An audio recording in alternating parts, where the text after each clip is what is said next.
Good morning. My name is Megan Edwards of Focus Communications, and today we're getting the latest updates from DevvStream, which trades on the NEO exchange under the symbol DESG. Joining me again is DevvStream's CEO Sunny Trinh. Sunny, welcome back to the show. How are you doing today? Doing great, Megan. I'm really glad to be chatting with you again. Absolutely. And firstly, congratulations on your recent listing on the NEO exchange. I'm sure everyone at DevvStream has been quite busy.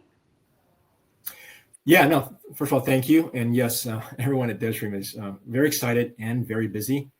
Taking a company public is a great accomplishment, but boy, it's exhausting.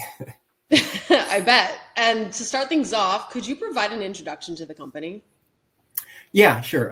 DevvStream is a technology-based ESG company created to advance the development and monetization of environmental assets with an initial focus on carbon credits.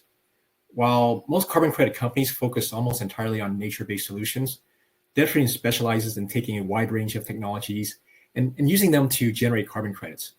This is extremely important in our fight against global climate change, since nature-based solutions alone won't be nearly enough for us to reach our goals. Some recent studies done by American universities shows that nature-based solutions will contribute up to 20% of the carbon reductions necessary to meet our global emission reduction goals. So our plan is to hit the other 80% with technology. And with our engineering background and expertise in carbon reduction, in power and so forth, we've amassed a pipeline of over 125 projects of various technologies. At the same time, DevvStream uses a proprietary blockchain-based ESG platform to manage the data used for generating the carbon credits. So this addresses several major issues of the carbon market, such as greenwashing, double counting. This also provides much needed transparency and increases the value of the credits. So as you can see, Megan, we use technology in both the projects that we enable, as well as providing a full end-to-end trust and transparency for the credits themselves. Right. And the world is rapidly moving to low carbon future with the goal of zero emissions by 2050. Where do you see the carbon streaming companies playing a role in meeting these goals? Yeah, now moving the world to a low carbon future and meeting the goals that have been set is an extremely daunting task. In order to get corporations and even governments to move the needle, you need to add a level of economic accountability tied to these goals. In other words, there needs to be financial incentives. Carbon credit is one way, and it's a great way of providing this incentive. So revenue generated from carbon credits can be used to fund emissions reducing projects that would otherwise not be economically viable.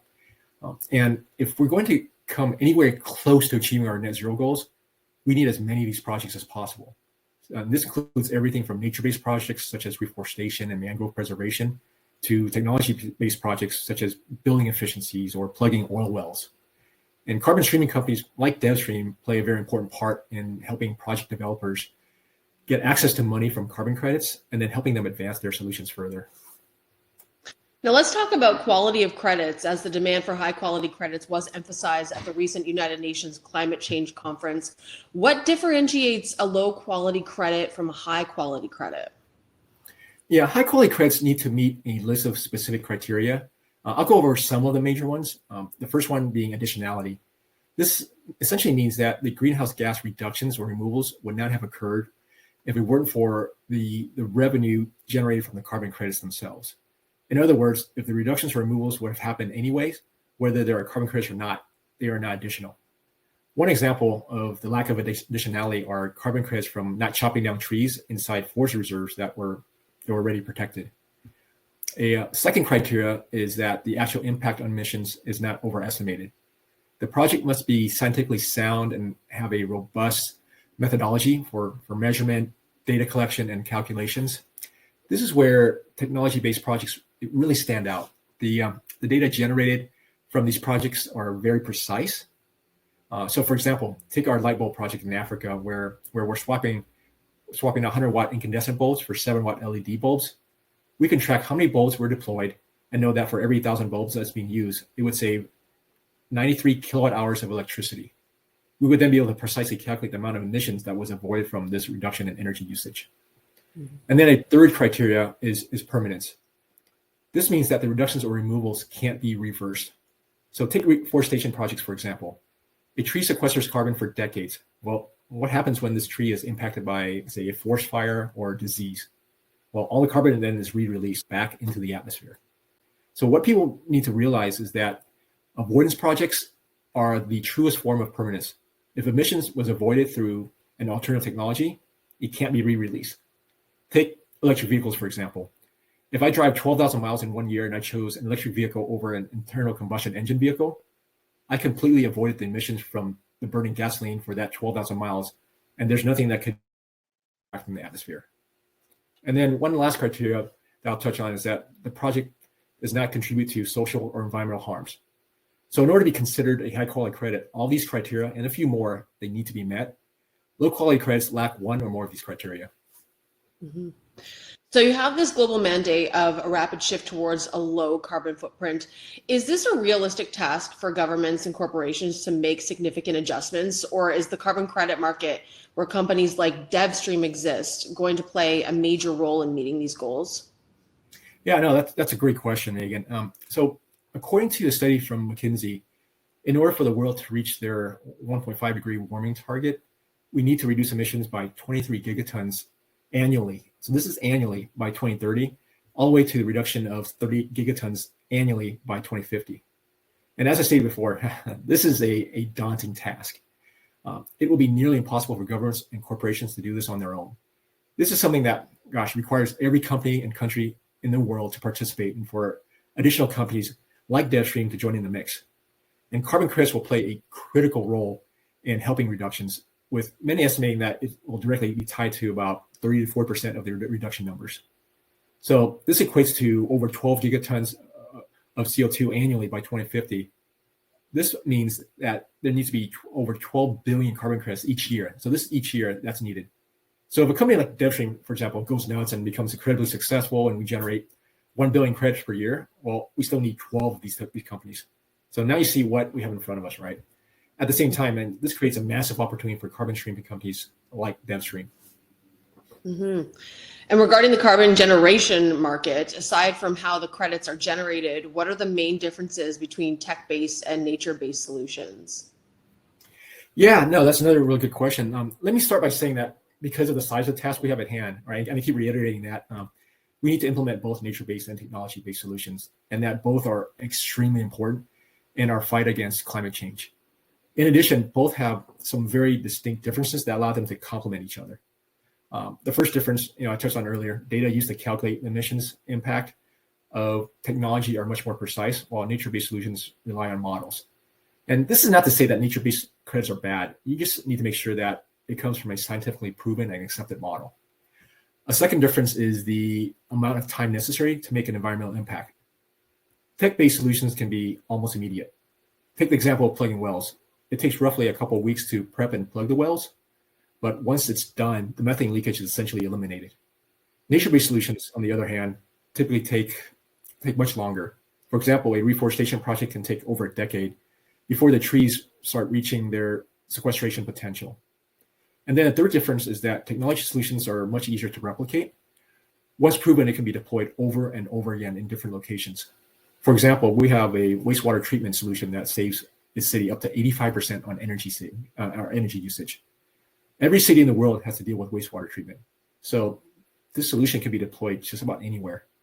Where nature-based projects, on the other hand, are much more unique, right? You have a forest reserve. Well, every forest reserve is going to be a little bit different. You have to find a separate one. Mm-hmm. So who's your competition? Yeah, the way I like to think about this is that there are other streaming companies out there, and some are very good. And as I mentioned before, this market is so huge and the need is so great that I don't see us really competing against each other. Instead, we complement each other, and together we slowly fill this massive void. Plus, we help educate the world as well on what's needed and where the role that we play in. And then taking it one step further, the majority of the carbon streaming companies out there, I mentioned before, focus on nature-based solutions, while DevvStream focuses on technology. This is a key differentiator of DevvStream and puts us in a position where we don't necessarily compete against them, but rather we complement and supplement each other. Mm-hmm. And I know you've recently announced some previous projects, including the TS Nano agreement on carbon streams from sealant technology for methane leaks in oil and gas wells. What else is the company targeting for future investment? Yeah, we currently have over 125 projects in our pipeline with 9 under LOI or term sheets, and there are all types of different technology solutions. And as I said before, most of these solutions can be replicated over and over again. So our investments will be a combination of new projects and new technologies, along with replicating proven ones. So this would include technologies in electric vehicles, wastewater treatment, and building efficiencies. And then one other area that is growing and becoming quite a massive problem as well, and especially interesting for us, is the reuse of recycled plastics. Again, this is another massive problem and also a big opportunity for DevvStream. Mm-hmm.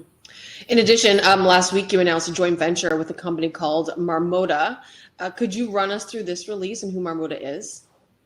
Yeah, so Marmota is a joint venture between DevvStream and a former member of Parliament, Brian Storseth, and his firm. Marmota was created to help governments throughout Canada achieve their sustainability and their net zero goals. We do this at a municipal, provincial, and federal level. We talked about earlier how governments and whether or what's necessary to make the necessary adjustments to meet their net zero goals. Or you asked about that. Well, Marmota was created to help them do this through the use of DevvStream's wide range of technology solutions. Working with Brian and his team has been great. They open so many doors for us, and then we bring in the solutions. We have already engaged with 2 cities, 2 provinces, and a port in less than 1 month. So we're really excited about the number of opportunities this can bring us. Yeah, absolutely. And your head of carbon, David Oliver, had an interesting article last week on the opportunity that Canada has to be a major player in the global carbon credit market. Is Marmota one of the stepping stones for DevvStream to play a role in that community? Yeah, no, absolutely. Just think about all the emissions reducing activities that can be done in every city in Canada. Now, add all the different technologies that can be implemented along with the natural resources that exist in Canada, and all these that can be used to generate carbon credits. Throw in the various compliance programs that we're working with. So this would not only make Canada a major player, it would make Canada a world leader in the carbon credit space. And later in the week, you also announced another partnership, but this time for a U.S. carbon program with Global Green on technology-based credits. Could you walk us through that partnership? Yeah, so Global Green is the U.S. arm of Green Cross International. They're a global nonprofit founded by Mikhail Gorbachev back in the mid-90s. And their purpose is to help communities find and implement solutions that help improve the safety and well-being of our planet. Similar to Marmota, Global Green will give us access to many of the cities and states that they work with, along with many of the top Fortune 500 companies in the US. We'll be able to provide high-quality carbon credits of all types to these organizations to purchase, or technology projects for them to implement to reduce their emissions, or even projects to invest in to ensure future streams of credits for them to use. The Global Green team has also been incredible to work with, and I think this brings DevvStream many more opportunities to generate carbon credit streams and also additional ways to monetize them.